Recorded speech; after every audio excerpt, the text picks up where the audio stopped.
This was a train crash that never should have happened. The devaluation of the Argentine peso has been foretold by economists around the world for well over a year, almost 2 years. It's a crisis that's been created by the government's silly economic policies, policies that are designed to shore up the existing regime's support at home in the short term. In other words, economic policy has been driven by short term political considerations. And now the government has to adjust to reality and revalue the peso for the international marketplace.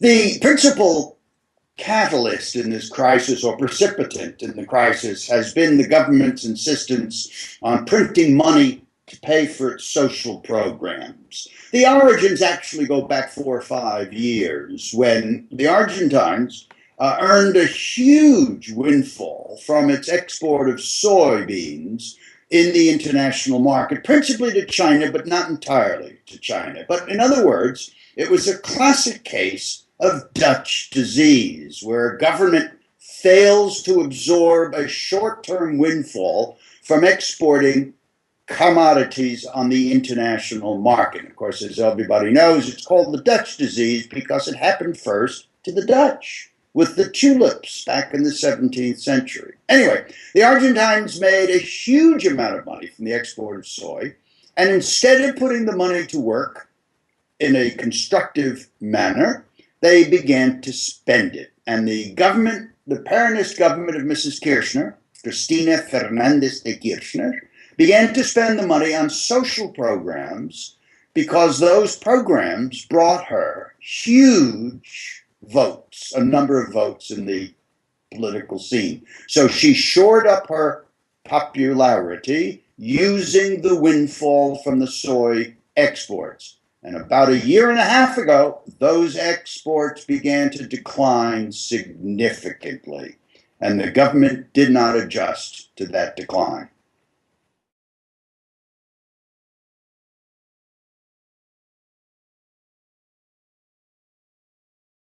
Well, when the first signs of crisis occurred about 6 months ago, the government thought that they could fix the problem simply by a few executive decrees to keep capital moving in and out of the country. They began with some trivial things. For example, if you're an Argentine and you carry a credit card in your pocket, any kind of credit card, you travel, you put your credit card on the table to pay for dinner, a hotel, or a coat for your husband, or whatever. That bill, of course, is charged in dollars, and it comes back to Argentina for an exchange. When that happens, the government, using its control over the banking system, imposed a 15% surcharge on the individual attempting to trade those dollars back into pesos. So beginning right there, for at least those with enough money to travel, the middle class, the government was imposing a extra burden on them. And they did exactly the same thing with exporters who needed to buy dollars on the market. The government levied a surcharge on them. So this process distorted the market. About a year ago, there was created in Argentina, in response to these distortions, a clandestine parallel market. And the euphemism the local press in Argentina used to describe this illegal activity was the blue exchange rate. And the blue exchange rate quickly went up 50% over the official exchange rate. So this crisis has been in the public eye for well over a year. And the government tried to fix it with Band-Aids and failed.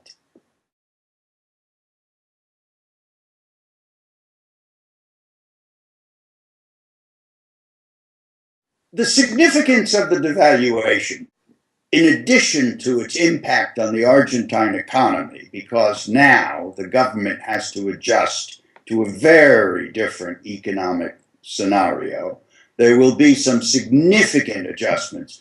in Argentina in the next 6 months. Otherwise, the economy literally will collapse, which I do not believe the government will allow.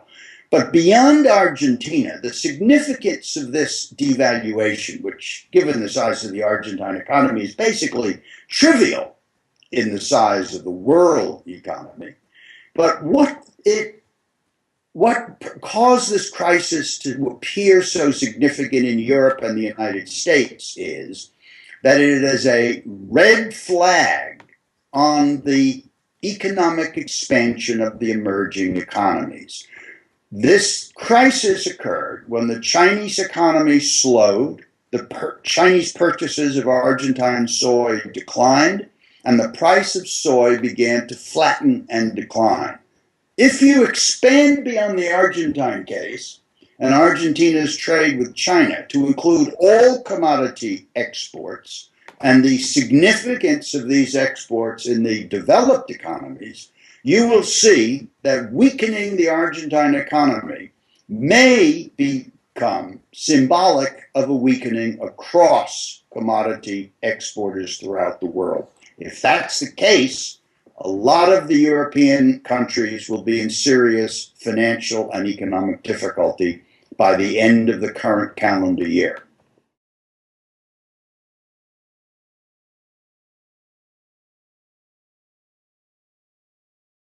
It's trying to. The Argentines sent a delegation, including the Minister of Economics, to Paris to talk to the leading delegates of the so-called Club of Paris. Didn't get very far, but the Argentine government now appears willing at least to negotiate the financial difficulties in which it finds itself. The optimists hope that in the next 6 months, the Argentine government will do two things that will ease the burden on the Argentine people and the Argentine economy. First, they will continue to devalue the peso so they don't have to print money, and they will admit publicly to the true rate of inflation, which most economists think is about 28 or 29% per year, whereas the government claims it's 10%. They will take a more realistic posture toward the economy. And the second thing they will do is, as you ask, reaccommodate themselves in the international market. They must deal with their bondholders. As everybody who's been on this website knows, the Argentines have had difficulty negotiating with a group of so-called holdouts who refuse to accept the restructuring of the Argentine debt. The Argentines have made an offer to this group of holdouts. They have not succeeded in bringing the negotiations to fruition. That has to happen in order for the Argentines to regain access to the international financial markets.